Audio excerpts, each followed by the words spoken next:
kita menunjukkan cinta kita kepada Nabi kita Muhammad sallallahu alaihi wasallam. Tidak ada jalan untuk kita menzahirkan kecintaan kita kepada Sayyidina Rasul, melainkan yang pertama sekali adalah dengan ilmu. Ilmu lah jalan yang paling amsal, yang paling besar, yang paling ampuh untuk menunjukkan cara tersebut. Dan bagaimana dengan ilmu tersebut? Iaitu dengan cara kita melihat, dan dengan ilmu itu kita dapat mengerti dan mengetahui tentang bagaimana orang-orang yang mencintai Nabi menunjukkan kecintaan mereka. Atau kalau orang tanya kepada kita, bagaimana untuk jadi hamba Allah Subhanahu wa taala? Kalau kita bagi cara untuk jadi hamba Allah A, B, C, D, tak jadi. Kenapa? Karena yang kita bagi tahu tu kita. Tapi kalau kata kita bagi tahu yang nak jadi hamba Allah, kena tengok kepada orang-orang yang Allah Ta'ala sebut mereka sebagai hamba. Seperti Nabi kita Muhammad sallallahu alaihi wasallam, hamba yang paling sempurna, hamba yang agung, dan disebutkan oleh Allah Subhanahu wa taala dalam ayat Allah Subhanalladzi asra bi'abdihi. Allah sendiri sebut Nabi dengan gelar hamba. Maka nak tengok hamba yang disebut oleh Allah sebagai hamba. Macam tu juga untuk dapatkan cinta.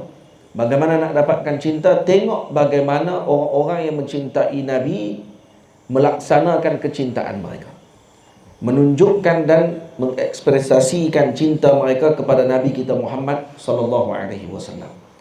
Atau hadirin yang dirahmati Allah, ilmu ini sangat penting dan perlu untuk kita pelajari.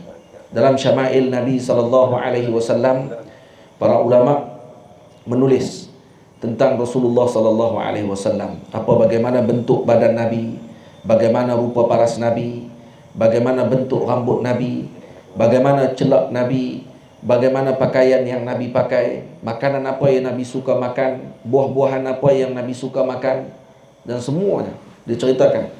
Fadail Nabi sallallahu alaihi wasallam, fadilat Nabi dalam kitab Fadail, khasais Nabi dalam kitab khususiat Nabi, dan juga dalam sirah Nabi kita Muhammad sallallahu alaihi wasallam. Maka perlu dipelajari. Jangan hanya sekadar kita mengenal Nabi dengan hanya yang kita kenal bahawa Nabi bersifat dengan 4 sifat: siddiq, amanah, tabligh dan juga fatanah, dan tidak kita mengenal lebih daripada itu tentang Rasulullah sallallahu alaihi wasallam. Jadi kerana tidak kenal Nabi lah menyebabkan umat ini mempermainkan syariat Nabi Muhammad. Kerana tidak kenal Nabi lah, maka umat ini tidak kenal dengan siapa yang memegang tali hidungnya mereka untuk dibawa, ditarik kepada Allah Ta'ala. Kerana kita ni seperti binatang-binatang ternak yang sedang meragut di satu padang ragut, dan kemudian kalau tidak ada tuan gembalanya yang memegangnya, maka ketika tersebut serigala akan masuk, dan juga binatang-binatang buas yang menjadi mangsa atau pemangsa kepada binatang-binatang yang lemah ini akan masuk dan kemudian merobek dan memakan serta membunuh kita semua. Siapa yang jadi gembala tadi? Nabi kita Muhammad sallallahu alaihi wasallam. Jadi umat kena dikembalikan balik kepada gembalanya, iaitu Rasulullah sallallahu alaihi wasallam. Maka kena kenal Nabi dengan sebenar pengenalan. Kena belajar, benar tu. Kena pergi mengaji. Tak boleh cukup dengan zon selesa yang kita ada sekarang. Masyarakat di tempat kita ni masyarakat yang perlu dibina dengan ilmu, dan juga perlu buang rasa malu. Bila nak mengaji satu, yang kedua malu. Dia rasa malu nak pergi mengaji. Malu nak pergi mengaji itu satu sudut lain pula tu. Dia nak kena buang malu. Kerana tu Nabi sebut dalam hadis, ada 2 kelompok yang mana tidak akan mendapatkan dengan faedah ilmu. Yang pertama al-mustakbir, yang kedua al-mustahi. Yang malu dan kemudian yang takabur, rasa besar diri, tak boleh nak dengar. Dan juga yang nak menjadi pendengar yang baik juga bukan senang. Tambah orang yang selalu cakap, jangan kami ni, tok guru, para asatizah, para penceramah dan seumpamanya, mereka ni orang yang panggil apa? Yang banyak bercakap. Bila banyak bercakap, nak jadi pendengar yang baik kadang susah. Kenapa? Karena kita banyak bercakap. Jadi nak jadi pendengar yang baik susah. Itu Nabi kita Muhammad sallallahu alaihi wasallam adalah contoh tauladan yang paling agung. Kenapa? Karena baginda menunjukkan akhlak yang luar biasa. Kalau kita baca dalam hadis Ummu Zara, dalam Syama'il Nabi SAW, bagaimana sifat Nabi dan sikap Nabi dengan isteri Nabi Sayyidatuna Aisyah tengah malam, dalam bab berkenaan dengan babu kalami Rasulullah SAW, bab berkenaan dengan perbicaraan Nabi dengan isteri Nabi pada tengah malam, dalam bab As-Samar, iaitu cerita Nabi pada waktu malam dengan Sayyidatina Aisyah tengah sebelum nak tidur. Saya ada karang kitab berkenaan dengan masalah tersebut. Saya buat syair dan juga syarahan tentang masalah hadis tadi. Dan bagaimana hadis tadi, saya sebut baru ni di Sungai Petani, ketika bacaan kitab tersebut, cerita kata ada tentang 11 orang isteri yang berkumpul. Ke-11 orang isteri tadi berkumpul untuk nak bercerita tentang suami mereka dan perangai suami mereka dengan bahasa yang tinggi, dalam bahasa Arab. Dan cerita tadi disebutkan oleh Sayyidatina Aisyah, diceritakan kepada Nabi tengah malam. Ajaibnya Nabi dengar cerita tu daripada awal sampai habis, tak potong sikit pun. Dan Nabi bagi perhatian dengan cerita tadi. Kita boleh macam tu, Pakcik?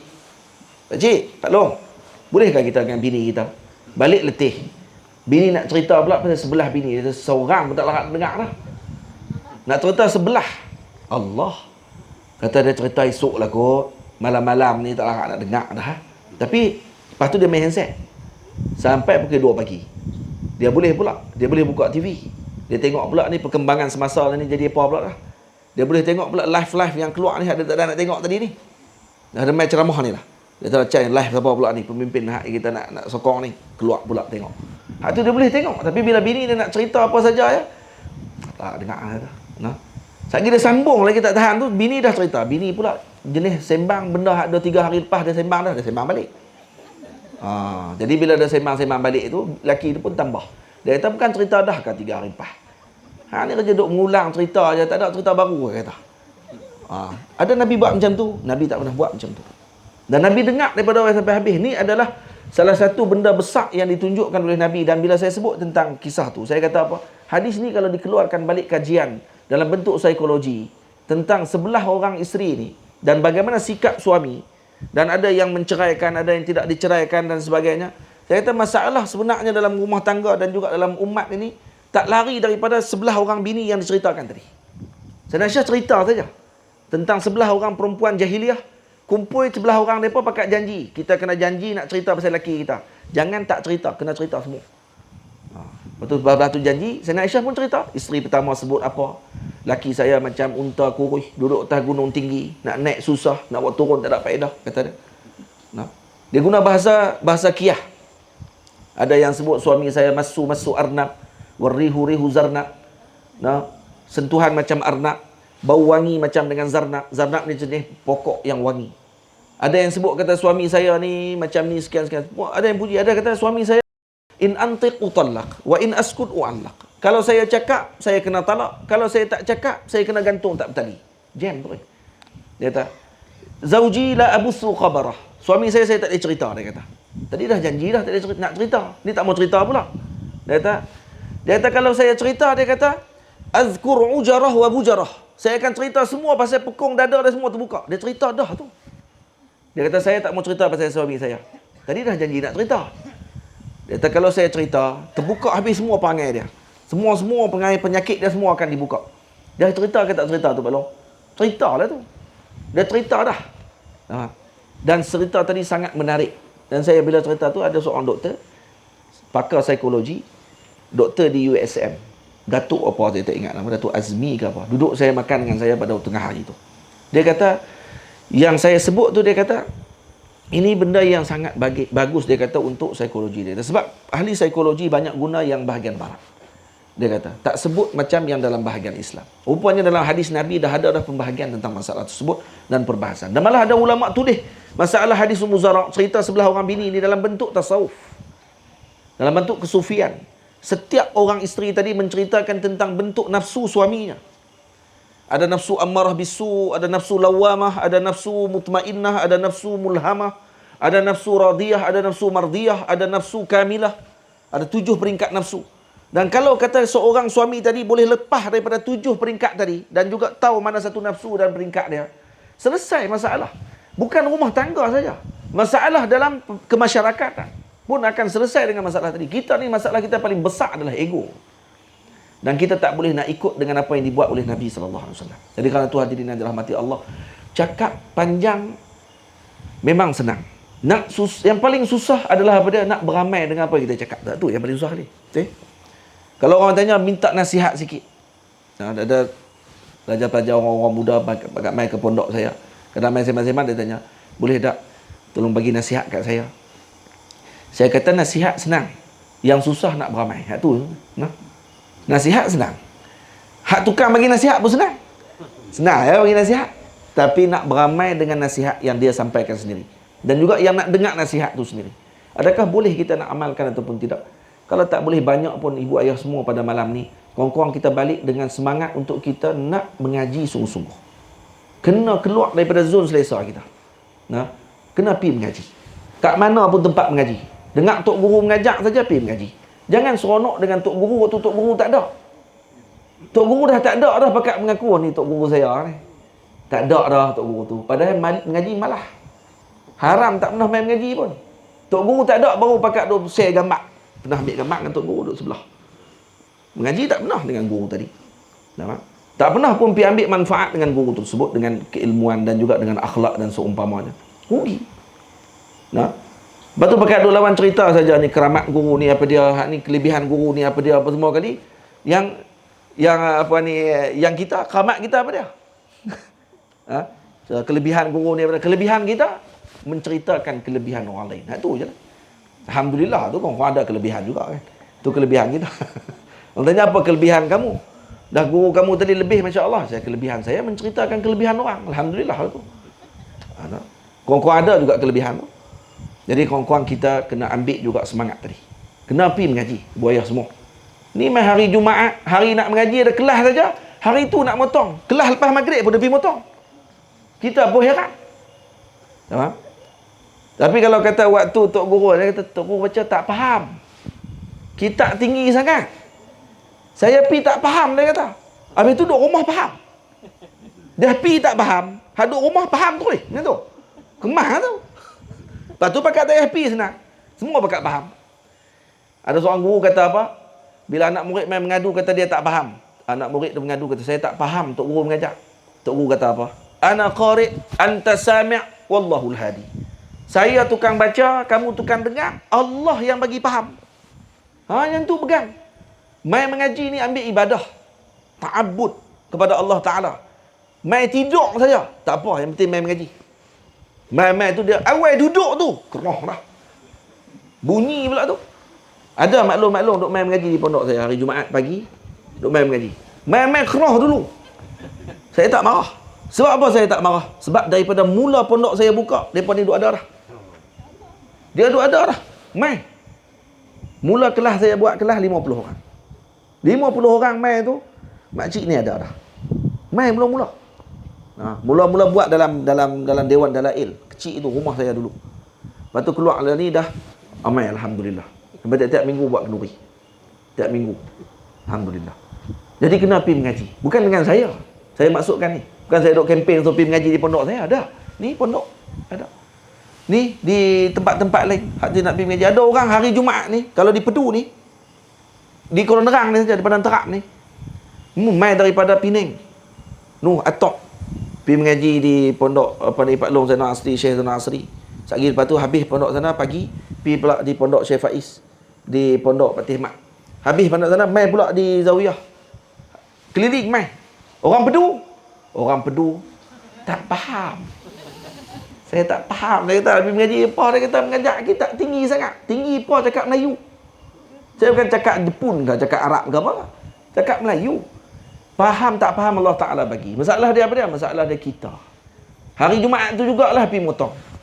Lah kali alim kot dalam bukit tu kan. Ni lepas tu kita kena keluar daripada zon keselesaan kita. Kita kena keluar daripada zon selesa kita. Kena ada majlis wirid. Kena pergi hadir majlis zikir. Kita masalah keluarga banyak, masalah jiwa banyak, pening duit tak ada, apa semua ni kerana apa? Kerana kurang wirid, kurang zikir, kurang selawat, kurang hadir majlis ilmu. Itu sebab dia. Tanyalah masalah apa pun. Semua balik pada hatu balik sebenarnya. Tak balik semula kepada gembala yang asal. Kita jadi kambing liar. Musing kata tak tahu jadi apa. Kena balik semula hadirin semua. Hatu lah. Panjang sangat noh. Hari kita boleh tiap pula. Setakat tu dulu, moga-moga Allah Ta'ala beri kebaikan kepada semua. Terima kasih banyak pada kekanda-kekanda saya ni yang hadir bersama dengan saya, Ustaz Maneh. Kami dulu duduk satu quarters, tapi yang jadi saya tak boleh nak ingat tu kerana saya duduk di blok B kan. Saya blok saya pun tak ingat duduk blok apa tu teruk tu. Blok D.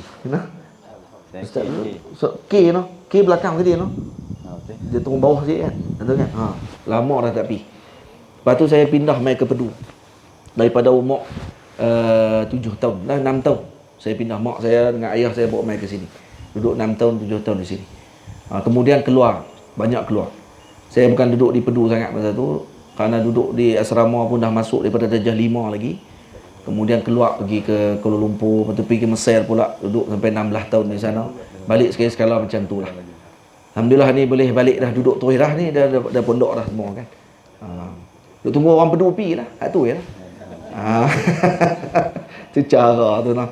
Terima kasih banyaklah kepada Ustaz Nazri kerana buat juga di sini tempat pengajian, dan alhamdulillah moga-moga tempat ni pun maju, diberikan kebaikan oleh Allah Ta'ala juga kepada Ustaz Nazri dan juga kepada seluruh yang menjalankan tempat ini. Saya mohon ampun, mohon maaf ambil masa panjang daripada ibu ayah semua, kerana malam kita pun dah semakin mendesak ni.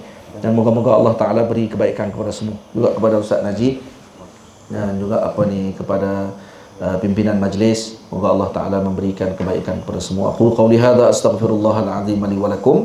Assalamualaikum warahmatullahi wabarakatuh. Waalaikumsalam warahmatullahi wabarakatuh.